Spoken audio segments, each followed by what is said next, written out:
अभिषेक भाई, मेरा ये सवाल है कि इंडिया में आज तक कोई भी ऐसा इलॉन मस्क के जैसा रेवोल्यूशन क्यों नहीं आ पाया?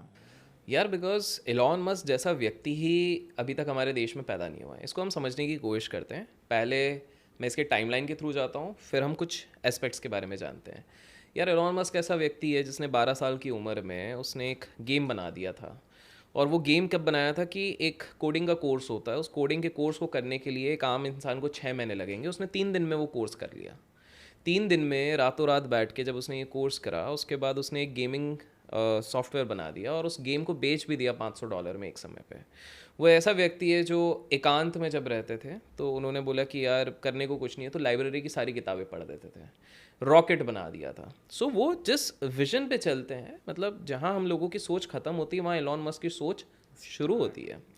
तो आप देखिए, और एलॉन मस्क की खास बात यह है कि वो जो सबसे कोर क्रक्स है, क्योंकि आज मैं कहीं ना कहीं इस चीज़ को बड़ा एड्रेस करूंगा जहाँ पर हमारा देश पीछे हो जाता है। एक कंसेप्ट मैं मानता हूँ, यू ईदर इनोवेट और यू सफोकेट। और इनोवेशन के मामले में एलॉन मस्क का कोई तोड़ नहीं है। पूरी अगर आप उनकी बायोपिक से लेके A to Z, वॉल्टर आइक्सन ने भी उनके बारे में लिखा है, उनकी एक बहुत मोटी सी किताब है, और भी 2-3 बायोग्राफीज़ हैं उनकी। तो आप देखोगे कि उन्होंने पहले क्या किया। उन्होंने पहले अपने भाई के साथ मिलके उन्होंने पेमेंट गेटवे पे काम किया, जो बाद में हमारा पेपाल के साथ इंटीग्रेट हो गया। एलॉन मस्क बढ़िया अपनी वाइफ के साथ हनीमून मनाने के लिए गए थे। इनका मैनेजमेंट बड़ा परेशान था पेपाल का। पेपाल एक्चुअली में, जिन लोगों को नहीं पता, जो लिंक्डइन के मालिक हैं आज के समय पे, रीड हॉफमैन और एलॉन मस्क, इन दोनों ने मिलके काम करा था। तो रीड हॉफमैन और उनके बोर्ड ऑफ डायरेक्टर्स बड़े परेशान थे कि यार एलॉन मस्क किसी की सुनता नहीं है, नहीं है। तो जब हनीमून पे गए तो इनको बोर्ड से ही हटा दिया, CEO के पद से ही हटा दिया। तो वही जो बोलते हैं ना कि कुछ भी करने का ईगो नहीं हर्ट करने का, तो एलॉन मस्क बोला भाड़ में जाओ, मैं अपने शेयर्स रखूंगा लेकिन मैं काम नहीं करूंगा, ऐसा करके।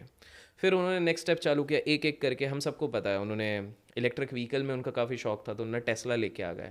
ये उस समय पे लेके आए जब सेल्फ ड्रिवन कार्स का कोई कंसेप्ट सोच भी नहीं सकता था, ईवी के बारे में कोई बात ही नहीं। आज देखिए पूरी दुनिया ईवी के बारे में बात कर रही है, वो ले आए। फिर एक बार मस्त एलॉन मस्क एरोप्लेन में बैठे अपने टीम के साथ गए, बोले कि यार एक काम करते हैं, अपन रॉकेट बनाते हैं। तो रॉकेट के मामले में सबसे ऊपर रहता था रशिया। तो बोले रशियन साइंटिस्ट के पास जाते हैं, इनका बजट ये लेके चले कि भाई 21 करोड़ का बजट है, 21 करोड़ का बजट है, हमको बस 3 वो चाहिए, ढांचे चाहिए, 3 हमको रॉकेट्स चाहिए।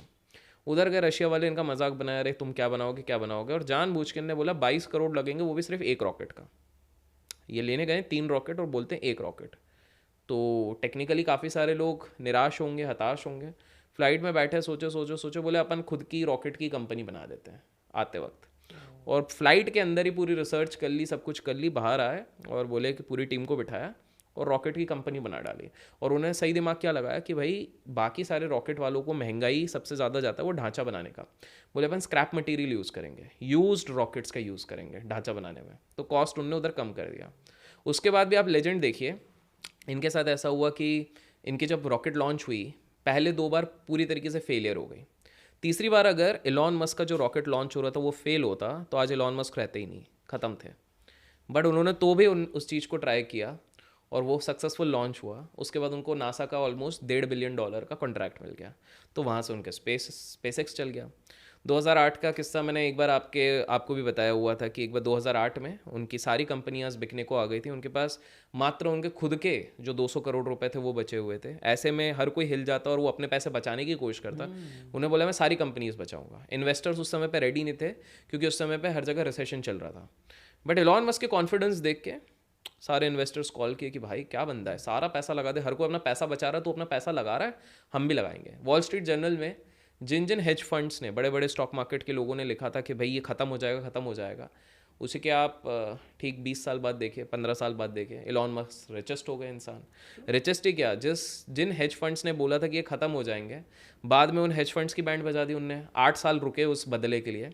उसके बाद कोविड का समय आया, 12वां साल था।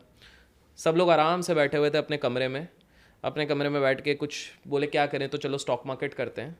तो रेडिट करके एक फोरम काफ़ी बहुत चलने लग गया था, आप सभी को पता है, बहुत गॉसिप्स होती हैं वहाँ पे। तो रेडिट पे सब ऐसे बैठे हुए थे, अचानक से एक फोरम बना और एक गेम स्टॉप नाम का एक स्टॉक था, उसको सब लोगों ने खरीदना शुरू करा, पंप खरीदना, नॉर्मल आम जनता ने। और उसके पीछे एलॉन मस्क का एक ट्वीट था। और वो क्यों था, क्योंकि गेम स्टॉप वो स्टॉक था जिसका ज़्यादा कुछ वैल्यू था नहीं, तो बड़े बड़े जो हेज फंड थे जिन्होंने 2008 में इलॉन मस्क को नीचा दिखाया था, उन लोगों ने सेल करके रखा था, मतलब बेच के रखा था पहले से। तो जैसे ही आम आदमियों ने खरीदना शुरू कर दिया, ये स्टॉक ऊपर फटा, और उस चक्कर में ये सारे जो हेज फंड वाले थे उनका 50-60% का नुकसान हो गया, बाप रे। हवाले निकल गए। तो इलॉन मस्क ने 12 साल बाद बदला लिया है। फिर आप और एक चीज़ देखिए, इलॉन मस्क बोला, एक दिन ऐसे ही बैठा हुआ था और उसने बोला कि यार टीवी चालू करने के लिए रिमोट उठाना पड़ता है, एसी चालू करने के लिए चलो चुटकी आ गई आजकल, लेकिन यार सोचते ही अगर हो जाए तो भैया न्यूरोलिंक निकाल दिया। उसने बोला दिमाग में एक ऐसी चिप लगाऊंगा कि भाई आपको बस सोचना है, और सोचते सोचते वो जैसे आपने मूवीज़ में देखा होगा, एक्समैन मूवी में आपने प्रोफेसर एक्स को देखा होगा, वो इधर बैठे रहते हैं और दिमाग से सारी चीज़ें हिला देते हैं, सारी चीज़ें कर लेते हैं। तो बंदे ने न्यूरोलिंक, और उसका सबसे पहला डेमोन्स्ट्रेशन क्या था, एक व्यक्ति बैठे हुए हैं जिनके हाथ पैर काम नहीं करते, पैरालिटिक हैं, और वो चेस मैच खेल रहे हैं कंप्यूटर के साथ। कैसे? न्यूरोलिंक से। तो मतलब उन्होंने न्यूरोलिंक के ऊपर वर्क करना शुरू कर दिया। और एज ऑफ नाउ, आज जैसे मैं अब आपको एक एग्जांपल देता हूँ, मतलब हमारे देश को भी इलॉन मस्क की कितनी ज़्यादा ज़रूरत है, आप सोच के हैरान हो जो जानना चाहेंगे कैसे? Yes yes yes, absolutely. So आप देखिए कि आज अगर मैं डेटा की बात करूं, तो डेटा मतलब हम इंटरनेट की बात करते हैं, तो इंटरनेट हमारे देश में जो सबसे ज़्यादा प्रोवाइड करते हैं 2 प्लेयर्स हैं। उनमें से एक बहुत बड़े आदमी है जिनका मैं नाम नहीं लेना चाहूँ, कमेंट में लोग बता कमेंट्स में बता देंगे।